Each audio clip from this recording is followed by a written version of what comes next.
was here back in my room, and I thought, well, what would it have been like for these people at Chavin to be feeling this way in the darkness? It's kind of weird, but here's what I did, is I went into the bathroom here in my room, and I turned out the lights. Because I was thinking at Chavin, so much of that world is based on darkness. And I put a towel under the door to block as much light as possible. And then, thinking about El Lanzona and the thundering, resonating water chambers around it, I turned on the shower. And so now I had this water hitting the tub, making this noise, complete darkness. I could see, because my pupils were so dilated, I could see everything. I mean, everything in this room, despite there being almost no light. And it made me realize that relative to Chavin, their world of darkness was not one where they couldn't see. Under the effects of San Pedro, that whole underground world became visible. You could see everything. Now, I finally understand how the priests of Chavin could have an elaborate world of ritual in the dark. In 500 BC, the power of these mysterious, hallucinatory ceremonies was strong enough to control a spiritual empire without the use of a military. Up next, I find out more about the roots of Chavin's Temple of Doom. Was Chavin the only Peruvian culture that used mind-altering drugs to control its people?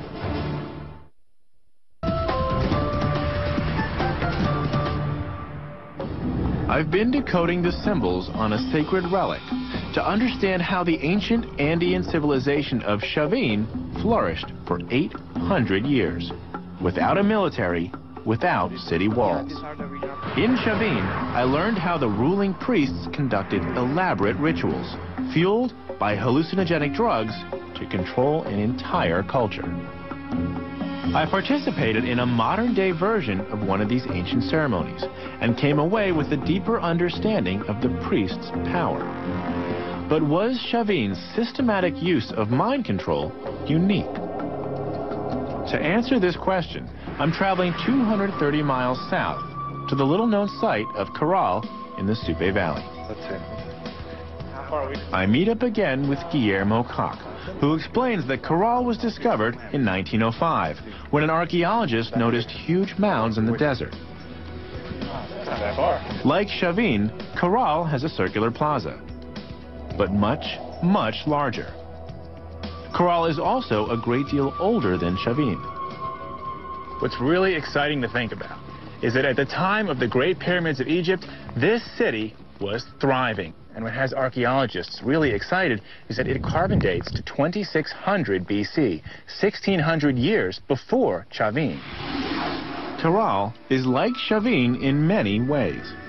Like Chavin, this vast complex was an important ceremonial center. Caral appears to have no fortifications. Archaeologists have also discovered snuff tubes, clear signs of ritual use of hallucinogens, like that at Chavin.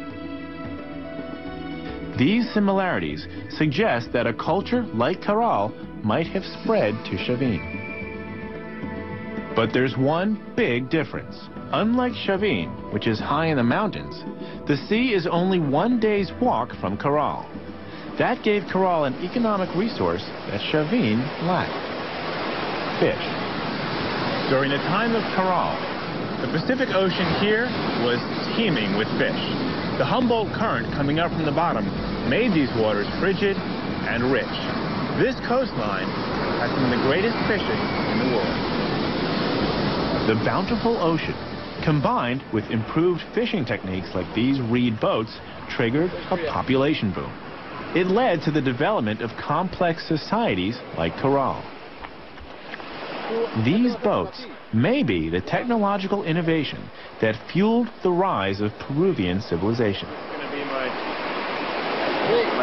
It's amazing that fishermen today still use the same techniques. I'm going to try it out myself. Tell ya, Pacific Ocean, wintertime, cold water. The boats are kind of like big kayaks, very maneuverable. Today, we're going out just to play around a bit, but the working fisherman would place his catch in the back of the boat, and spend all day out on the water.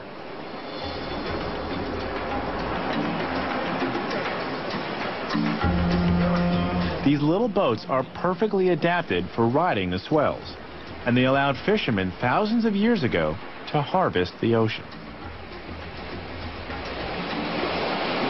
The real fun is getting back in.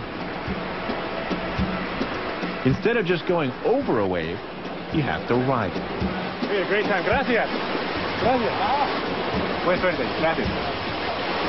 Whew. Okay. All along the coast, there are fishing communities.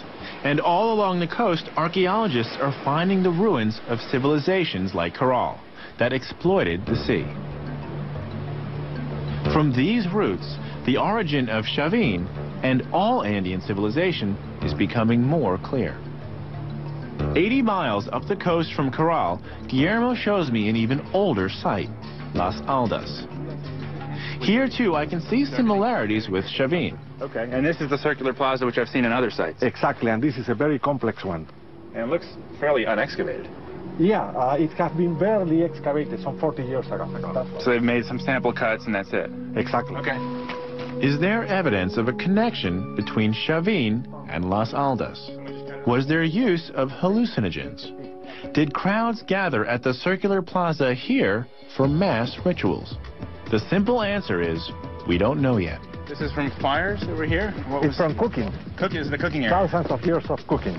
Things just waiting to be explored. As an archaeologist, doesn't that make you crazy? It makes my mouth watering, no? There's still so much to uncover here.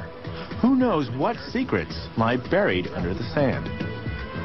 Finally, we get to the top of the temple complex. On one side, a sheer cliff drops hundreds of feet to the ocean. And on the other, the massive building extends into the desert for almost half a mile. To create a structure like this required a sophisticated civilization. Guillermo tells me that the picture which is beginning to emerge ties these ruins closely to Chavin. And this corroborates the new hypothesis, the new ideas about the origin of Chavin. Remember that Tello thought that Chavin was the birthplace of Andean civilization, and that the origin was in the jungle. Civilization came from the jungle into the highlands. Today, the hypotheses are completely different. We think that Andean civilization grew from the sea. So because they had the food source here on the coast, this allowed the civilization to grow to the point where it could do and build this, basically. The great richness of the Peruvian Sea. And that civilization moved from the coast into the highlands. From these Pacific settlements, fueled by a unique maritime economy, civilization spread inland, eventually reaching Chavin. But one question still remains. Did Chavin import its techniques of mind control from Las Aldas and Caral, or were they developed in the mountains? We don't know for sure.